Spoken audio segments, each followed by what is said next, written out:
exactly.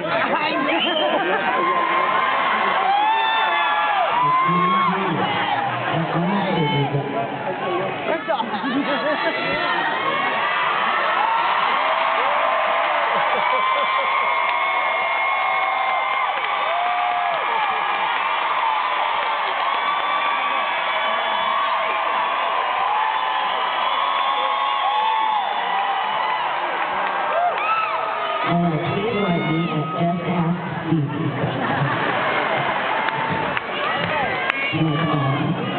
Okay. So anyway, this song was written kind of about before I joined the back in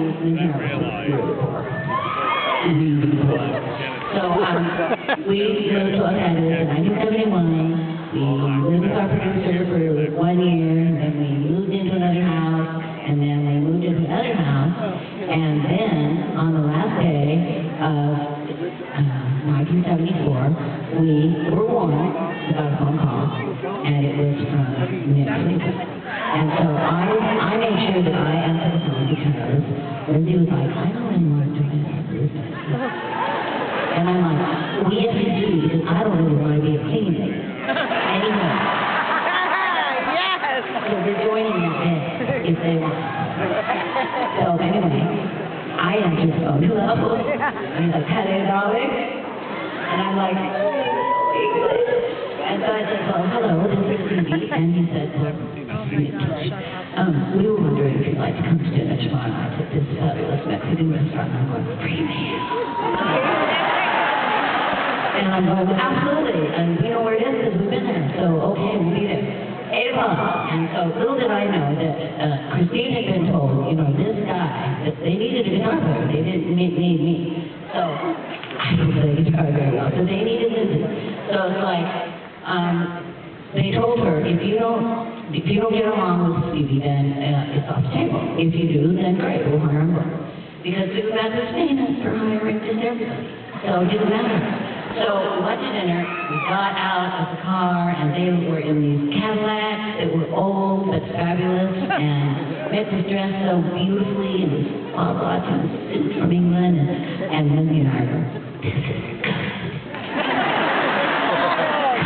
So we go and we sit down, and Christine C is sitting next there like this.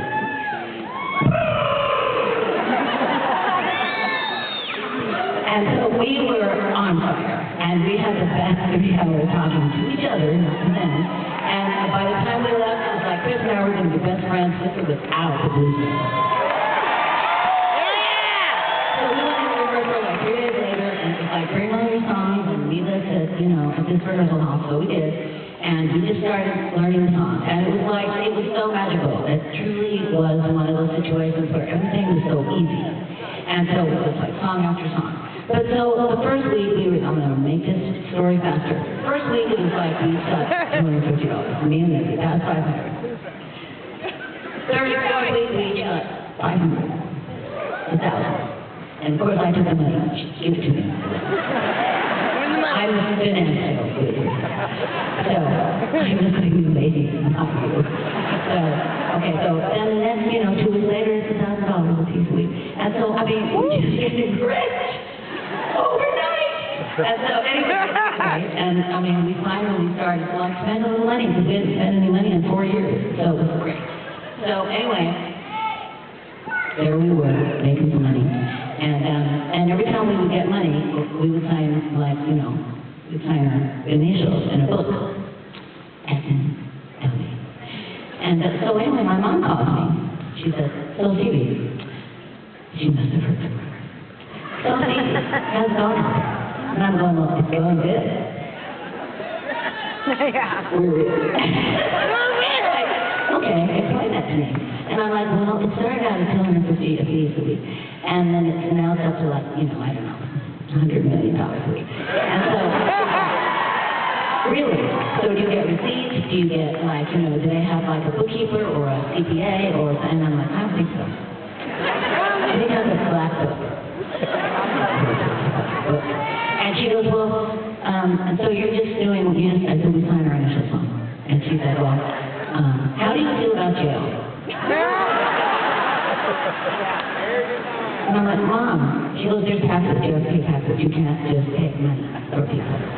Cash. You can't just do that. And I'm like, oh, do it. Well, actually, do it. So you have to stop doing that, and you have to like hire somebody to do that for you, because otherwise they will come after you. And I'm like, okay, well, you do realize, Mom, that we never filed taxes in our life, because when we moved to Los Angeles, we had no money. We did not have to file taxes because we had no money to file for. Right. So we didn't even know what taxes basically were, and we certainly didn't know how to file it. We didn't. So anyway, we hired somebody who we still have today. It's the only reason we still have money.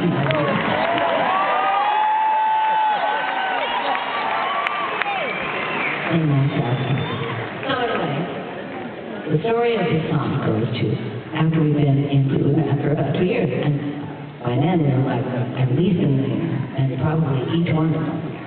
And so I started like kind of missing those days. As you do when you're so Disney, you can look back and you can go, no, those days were like the halcyon days, the days of wine and roses.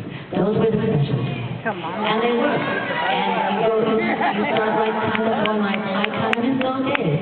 So I would take my beautiful new fabulous king size bed off put the bed in the garage. I would take the mattress, put it on the floor, and then I would put an old vintage quilt that of course I still had. Put some old paper flowers on it, and I would sit down and I would go, I'm still Stevie. Yeah!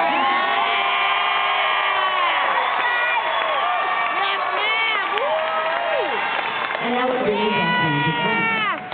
So anyway, for all of you travelers, you nomads, you gypsies, this is